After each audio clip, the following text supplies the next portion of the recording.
Isisin ko kasi yan kay paring Ray. Pre, gumagana na yung sa amin. So, kumusta naman yung sa tapo doon?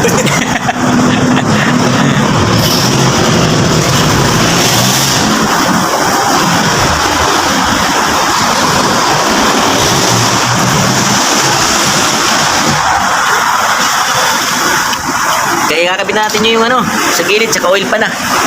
Yan, sa huli na yung tornilyo. Hindi pa natin ito pwede ikabit kasi wala pa isang tumingin lang. Oil pan, pwede na yan. Pwede pa, pwede na. Para matuyo ng Vita Gray.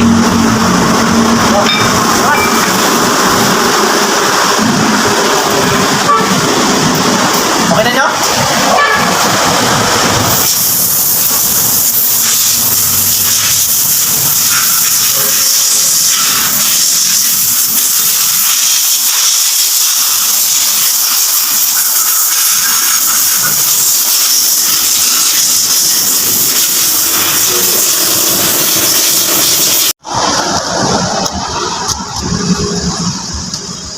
Yan mga lods, binubuo na natin yung 2L na engine.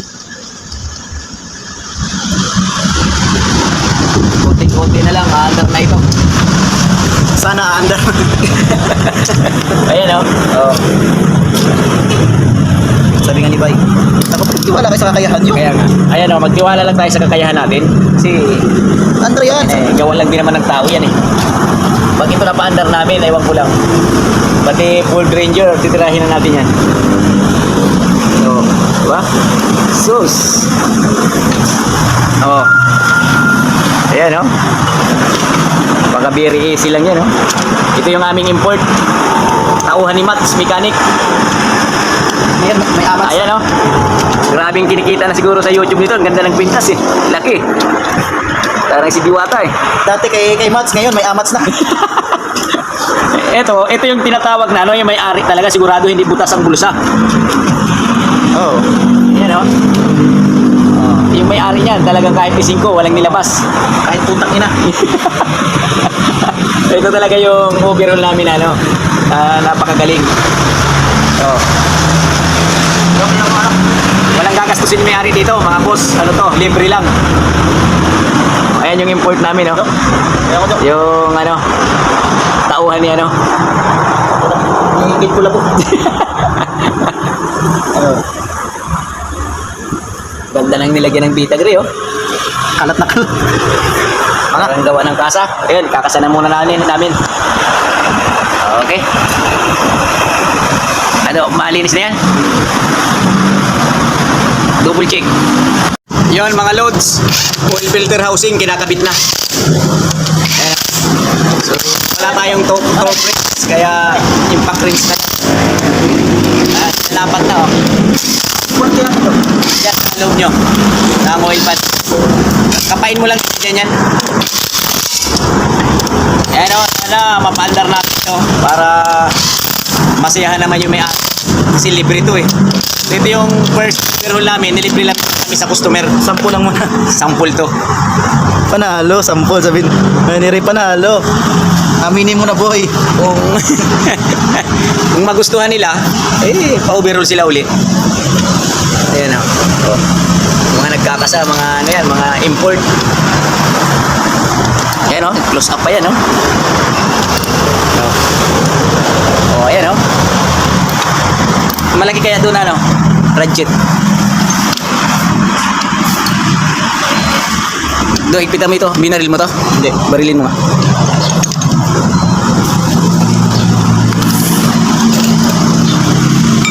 Saan yung ratchet natin mo lagi? Gamit ko na yung kanina. Wala, handle namin. Putol to. Yan, talagang inipak rings ni brother.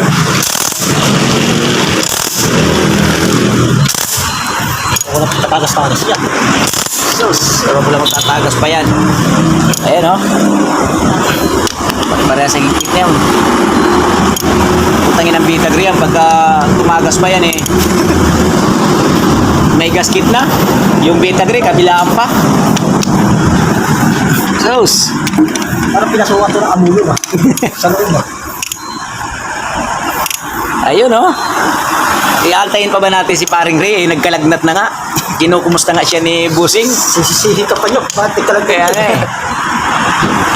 Yo. Oh, do, kasi may kula po na binagri. Basta. Oh, di ba? Ayos. Kaya kami ng filter yung kinalasan dyan. Isa. Naulog. Sayang yun. Bago yun. Ayos oh. Ito, puliduhin mo lahat ah. Yung mga lods, naubusan na tayo ng silag. Bukas na ulit.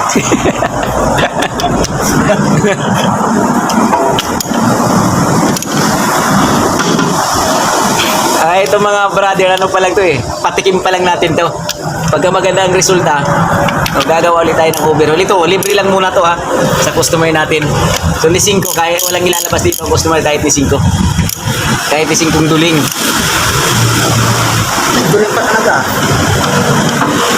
Ganun tayo eh. Ganun tayo mag-alaga sa mga customer. Kailangan, ang overhaul nyo, ano yun eh, libre lang muna. Bilangin mo nyo yung tornilyo ng oil pan kasi hanapin natin.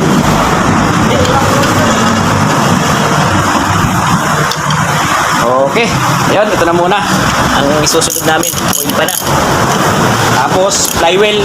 Bukas naman yung timing belt. Saka head. Head muna.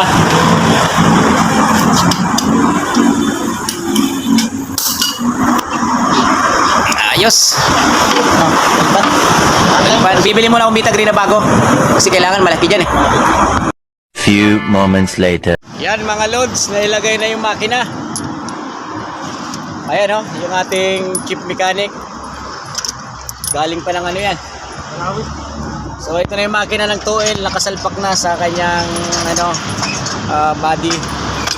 So ito yung ginamit nating lifter. Ayan, may nag-sponsor sa atin eh. Ayan. Okay, thank you kay Boss Rapi. Ayan oh. Ang ganda, di ba? So ito na siya. Higpitan na namin yung mga tornilyo sa transmission, ilalagay na. Para talagang maayos na. Okay, maglalagay na tayo ng timing belt. So kailangan taptid natin ng uno. Ayan. So ito yung marker. Ayan, yung sa pulley, sa camshaft. Tapos ito yung sa main pulley, crankshaft. Ito wala na kasi marker niya kaya tinanda natin ng bago. So ito yun. Yan o. Yan. Tapos dito, injection pump. Yan yun. Ito. Sige nyo, lagyan natin. Ayan, double check natin ulit. So nakalagay na yung timing bell. Ayan, nakakasa na siya. So bago natin luluwagan sa tensioner, so yun, double check muna natin kung diretso. Ayan mga boss. Ayan mga brother. Camshaft, ayos. Crankshaft, ito. Ito yung marker niya sa ilalim, sa black. Tapos ito yung ginawa nating kasi natunggal na yung rito eh. Sakto, injection pump. Nyo, pakawalan mo na. Diyan na yun. Wala na yung ating kasama. So ito, luluwagan na natin to para humigpit na siya. Kasi yun yung tamang niya. Timing mark. Kuha ka na dyan. So ito mga boss, luluwagan na natin yung tensioner. Ayan, para umano na siya, humigpit.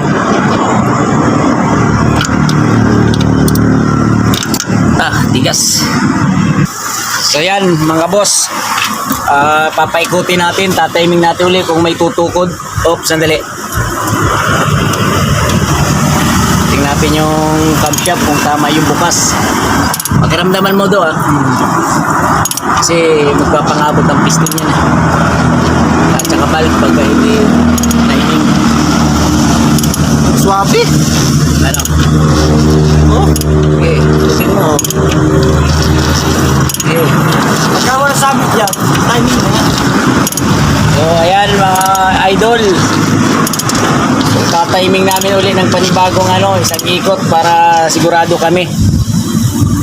Sige Dok, malayo pa. Nag-iikot pa. Ito, kung may sabit, di matigas yan. Okay naman, malambot. Dati hindi mo mapaikot nung natuyuan ko ng langis. Dati, hindi. Oh, matigas yan. Nag-lock yan. Ano daw, okay na? Timing mo. Yung kaya yan. Saka dito sa injection pump. Saka dito sa camshaft. Yun, diretso. Smooth naman, wala namang sabit eh. Ay, isa? Ano? Utang niya na to. So ayan mga boss, ayan diretso naman, injection pump, camshaft. Yun o. Ayan, camshaft natin diretso ha. Diretso. So ayan, tapos ito. Angat, angat. Baba. Ayan, nakaangat tayo ha. Baba yan lang. Oo. Ayun, sakto yan. So ayos. Ang bukas sa under na yan. Kakabit na lang namin yung mga rito, abubot. One eternity later.